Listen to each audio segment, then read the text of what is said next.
Good morning student. आज हम start करने वाले हैं हमारी प्रश्नमाला 1 और प्रश्नमाला 1 का पहला क्वेश्चन है निम्नलिखित विधि से भाग दीजिए। आपके पास जो भी बुक्स होगी उसमें ये प्रश्नमाला बहुत बड़ी दी हुई होगी, यानी ये जो प्रश्नमाला है उसमें 1.1 से लेकर 1.4 तक प्रश्नावलियाँ दी होगी। लेकिन आरबीएसई ने अपने कोर्स को 2019 वाला जो 2020 वाला जो ये बैच था उसी में चेंज कर दिया था और प्रश्नमाला 1 में कुल कितने क्वेश्चन थे? सिर्फ 19 क्वेश्चन। और इसकी एक मैं पिक्चर आपको सेंड कर दूंगी पूरी प्रश्नमाला के जितने भी 19 क्वेश्चन हैं उनकी। इसमें से पहला जो क्वेश्चन है वो आपका है निखिलम विधि से भाग दीजिए।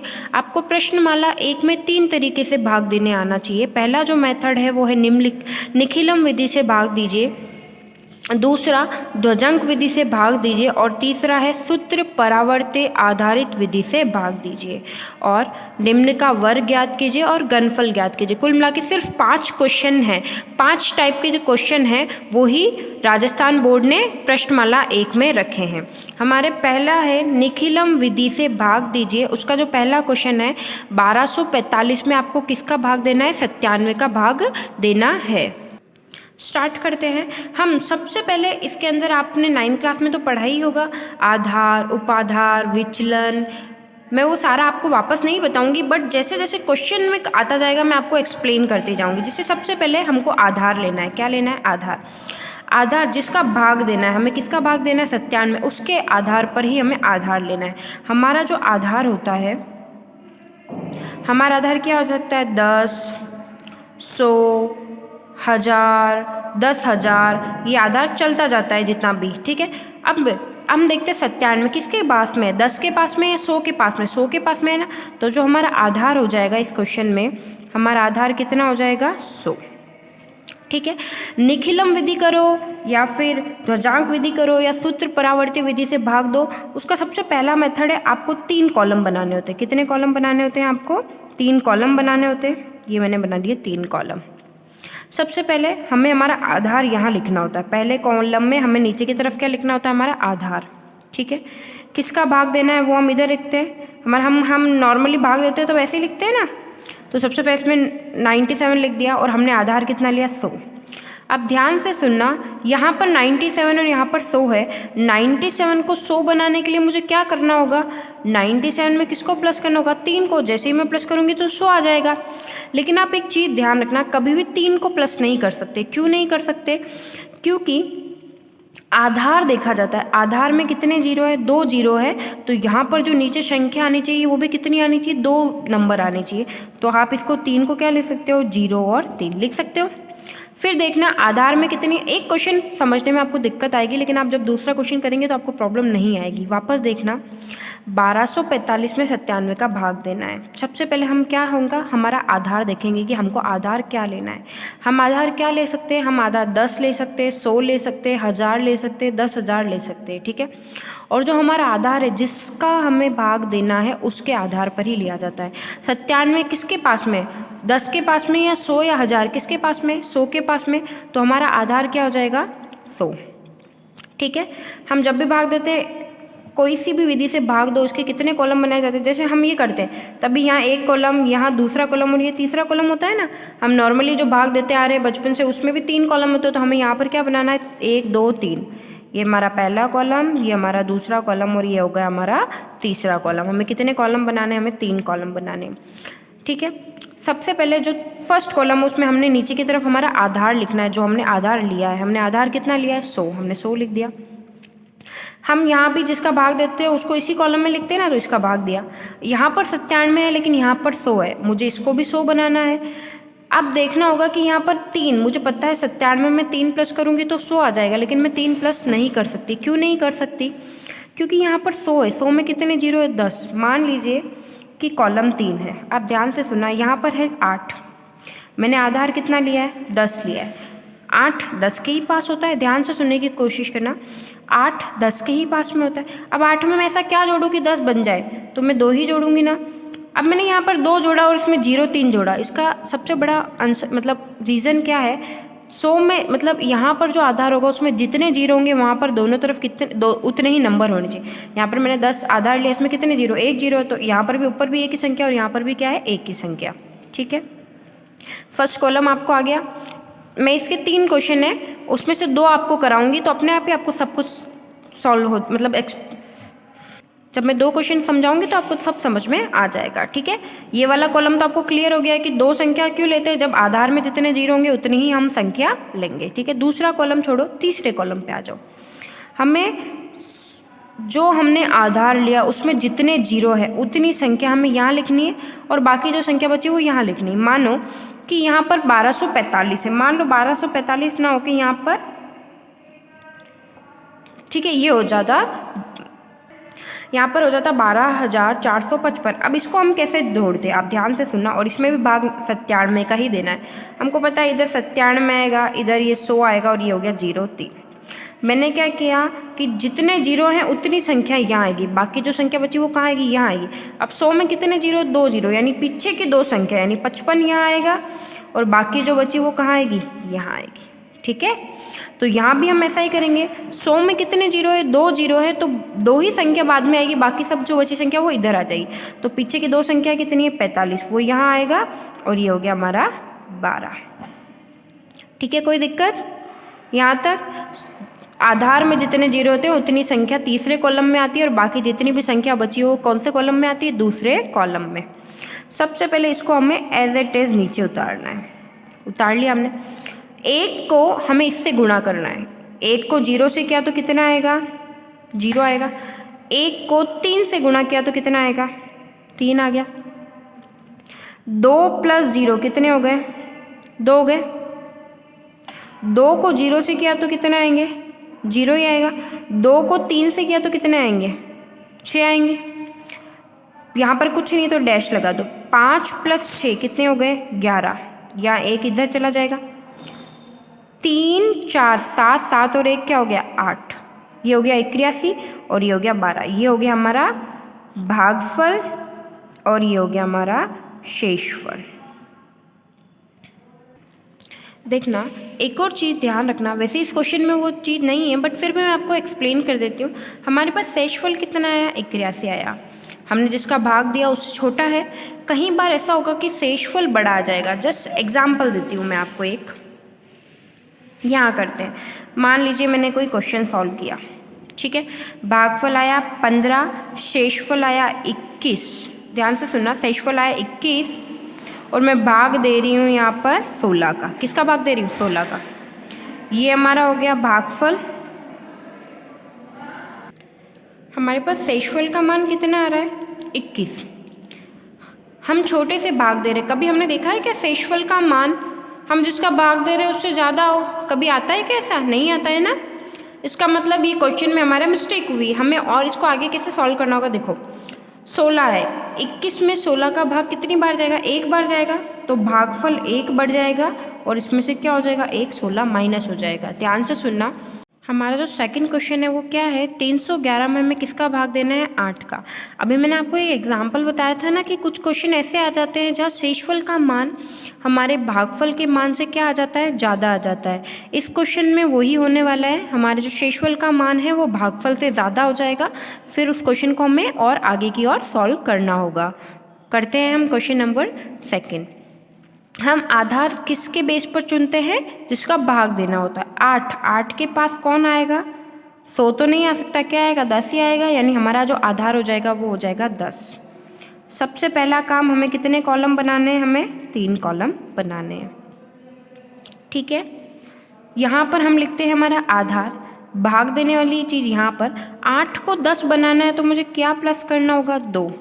लास्ट क्वेश्चन में मैंने 0 3 प्लस किया था, उसका सबसे बड़ा रीज़न क्या था, हमारा आधार जो था वो कितना था बेटा, हमारा आधार 100 था।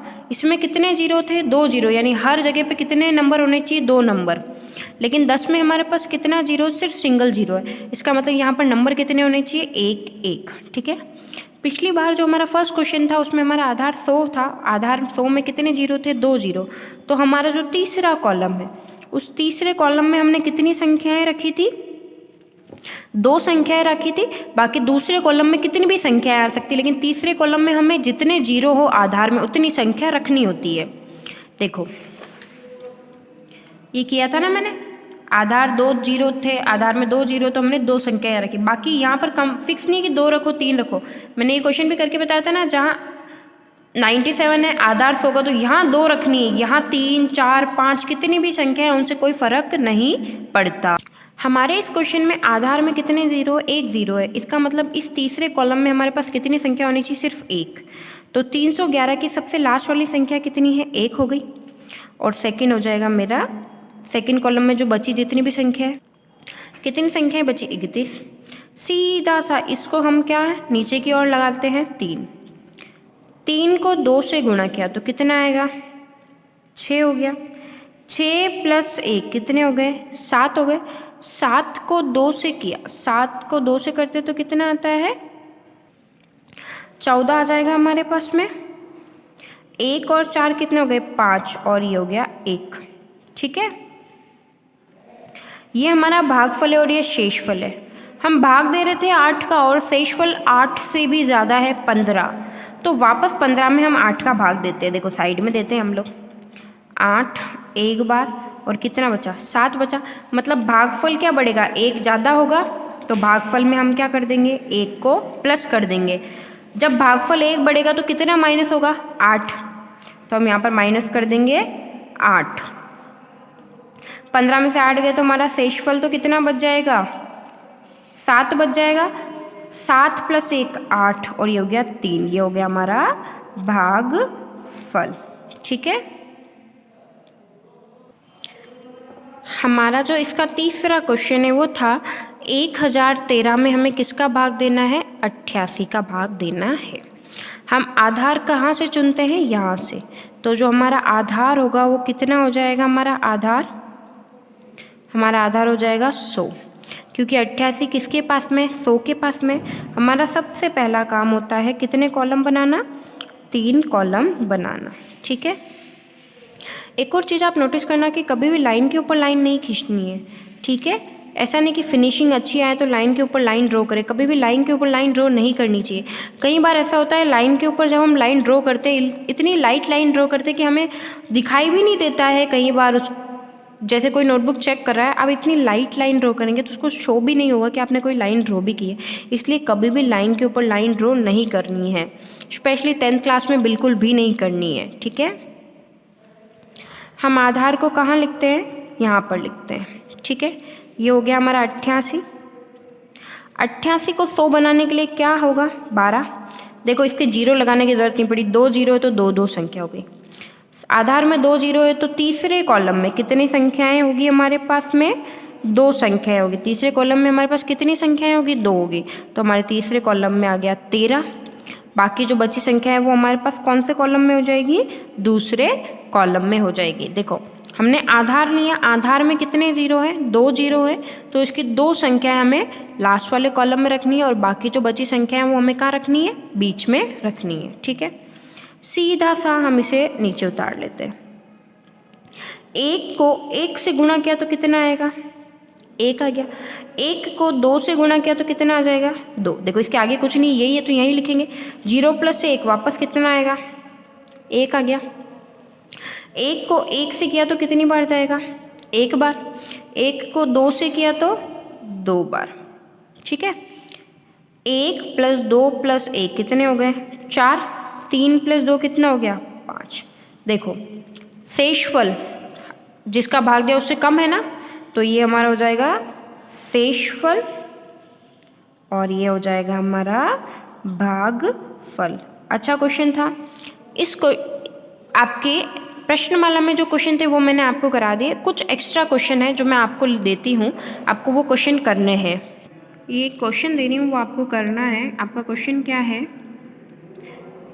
किस में भाग देना है आपको, का भाग 88 से देना है। ठीक है, ये क्वेश्चन आपको सॉल्व करना है। एक और क्वेश्चन मैं आपके लिए लिख देती हूँ, एक और क्वेश्चन आपको मैं दे देती हूँ। 1 2 3 4 5, इसमें आपको किसका डिवाइड देना है, 91 का। ये दोनों क्वेश्चन आपको खुद को करना है। ठीक है, अब हम करते हैं हमारा क्वेश्चन नंबर 4। हमारे क्वेश्चन नंबर 4 में क्या है, हमें वर्ग ज्ञात करना है। वर्ग ज्ञात करने का एक डायरेक्टली सूत्र है, लेकिन उस सूत्र से पहले मैं चलो आपको एक सूत्र बता देती हूँ कि वर्ग कैसे ज्ञात करते हैं। वर्ग ज्ञात करने का डायरेक्टली एक सूत्र है, उपाधार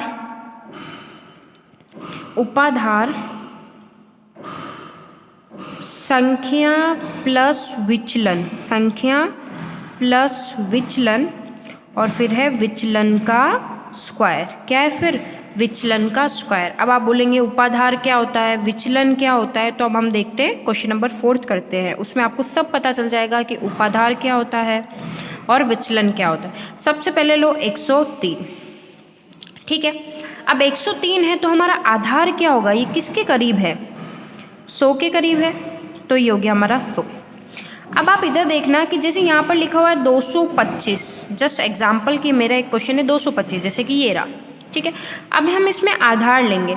अब हम इसमें आधार क्या लेंगे, ये 100 के ही निकट है, मतलब 3 नंबर की संख्या तो 100 ले लिया हमने, ठीक है। अब उपाधार क्या ले, पता है उपाधार क्या होता है? आधार को ऐसी संख्या से गुणा करो, आधार को एक ऐसी संख्या से गुणा करो कि इसके और पास आ जाए। तो 225 है, 100 को हम किससे गुणा करेंगे कि इसके पास आ जाएगा? 2 से करेंगे, तो हमारा उपाधार क्या हो जाएगा? 2। क्या हो जाएगा? उपाधार 2। यानी मुझे उपाधार निकालना है तो क्या करना है, आधार को ऐसी संख्या से गुणा करो जो इसके करीब आ जाए। तो आधार को मैं किससे गुणा करूँ? 2 से गुणा करूँ तो 225 के पास आ जाएगा। जैसे मान लो यहाँ पर 445 है, जस्ट एग्जाम्पल हमारे पास क्या है बेटा, 445 है। हमने हमारा आधार क्या मान लिया है, हमारा आधार तो क्या रहेगा, 100 रहेगा। अब हमें क्या निकालना है, उपाधार। क्या निकालना है? उपाधार।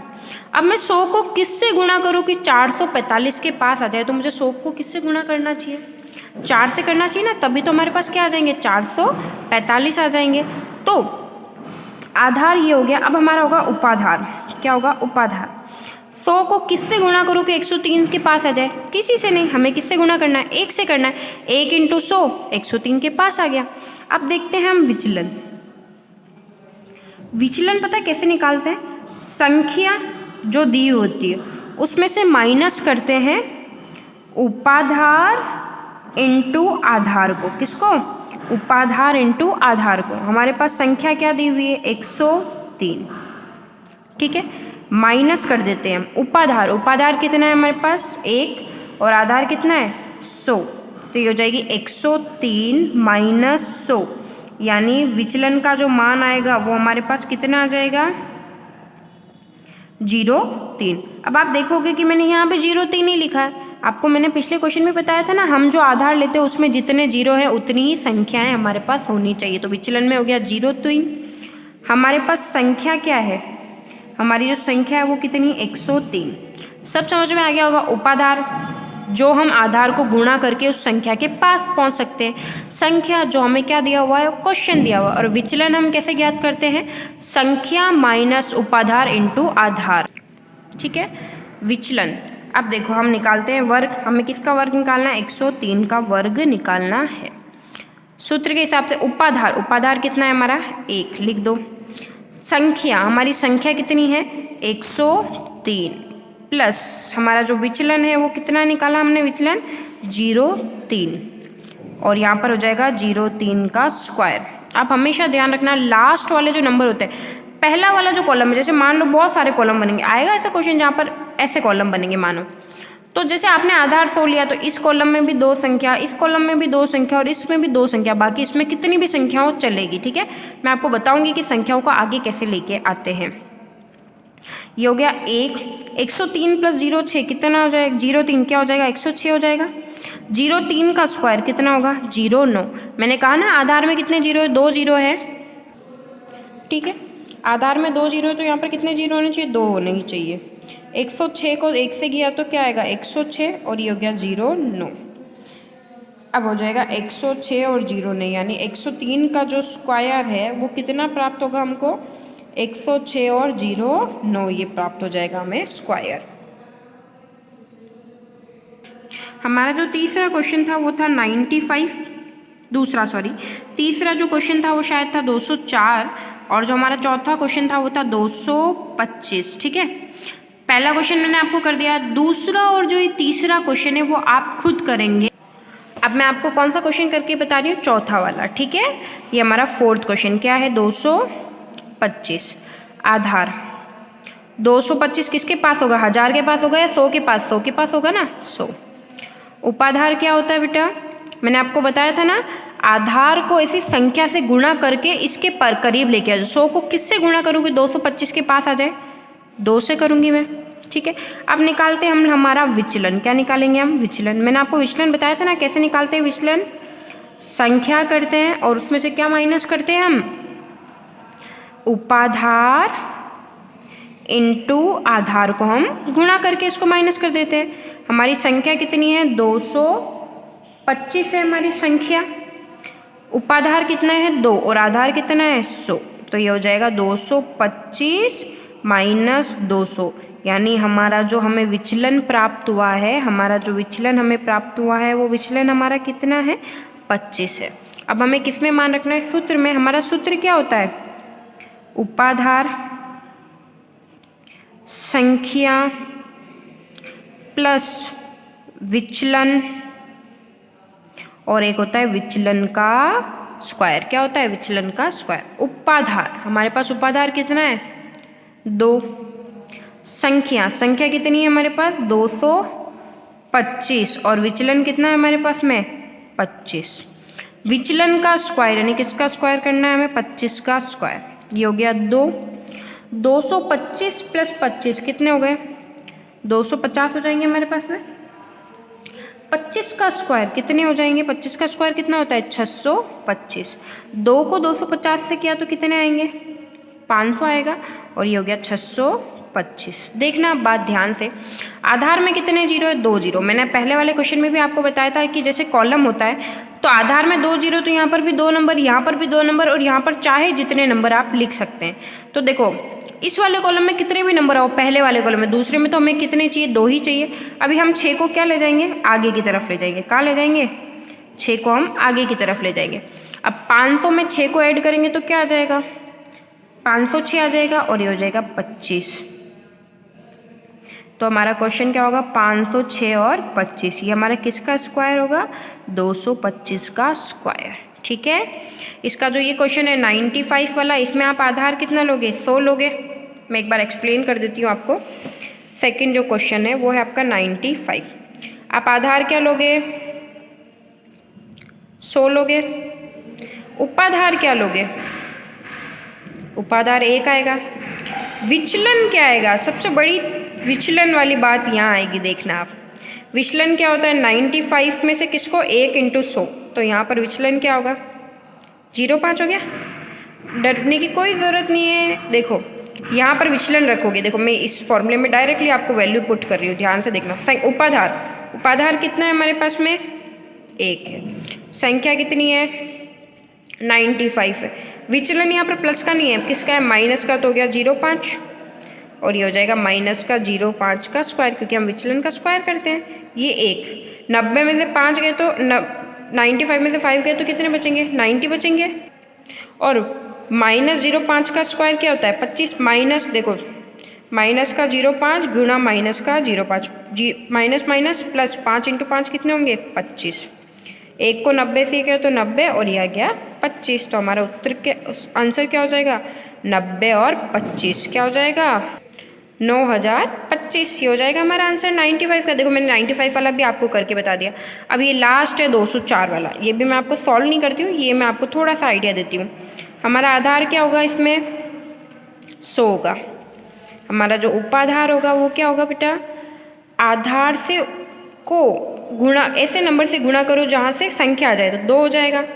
विचलन क्या होगा, ये हमारा 204, इसमें से इन दोनों को गुणा करना है तो 2 × 100 कितने होंगे 200, तो हमारा विचलन हो जाएगा 0.4।